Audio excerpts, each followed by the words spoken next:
I was thrilled. You know, I had certainly heard rumors of a sequel or something over the years.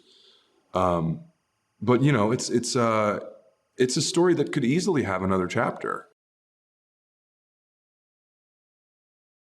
Just being asked to be a part of this is kind of a feather in one's cap, and so I was just thrilled to be asked, honestly, and then to be able to kind of do scenes with Tom and be kind of a motivator of the story going forward is that's fun too. You know, I just wish I could be more and get in the plane.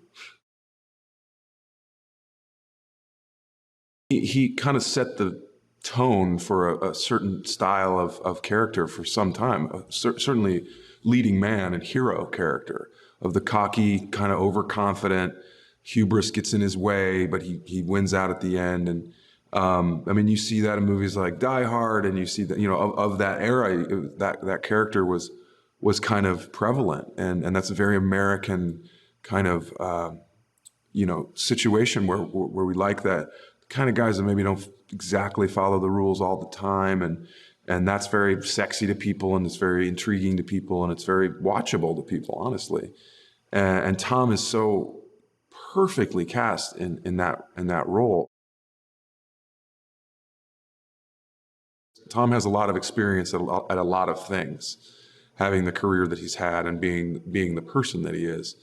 And he doesn't do anything halfway, you know, at all. I mean, the stories are legion about how committed he is.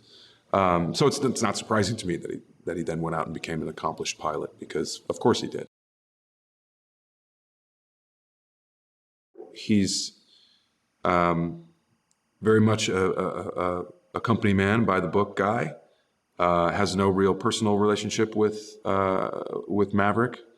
But has a job to do and does it very well. And it's a lot of responsibility. He commands something like 2,000 aircraft and 200,000 men, and it's just, he's got a lot on his plate.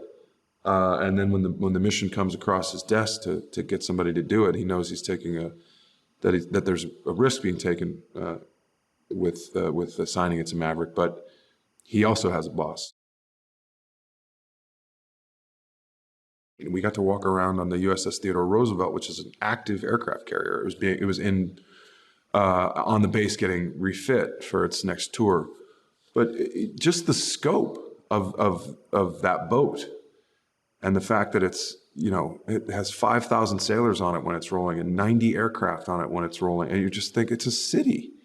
And there's a guy, the captain, who's in charge of it. And then, you know, everybody's got their job to do, and it's so wildly complicated, and yet they do it every day, and it works.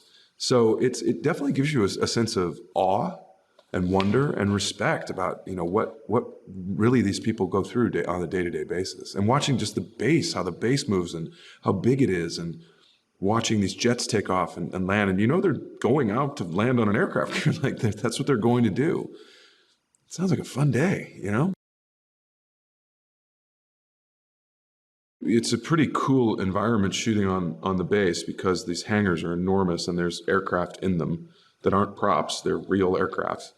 And it's from a scope standpoint, it's impressive. You know, everywhere you look, there's something cool in the background that just happens to be there. And even during that time, we were seeing, you know, aircraft landing and helicopters taking off. Now that we do have this technology, and we do have the like full support of the Navy, and that they love the first movie so much too, is it created a whole, you know, generation of aviators. So I think that they recognize the opportunity for that too, of like, look at what we have now, like look how cool this stuff is now. And I think that it will be an amazing, I think it's going to be an amazing movie and cinematic experience for people, but because I've been around, I've been so excited just to be around it.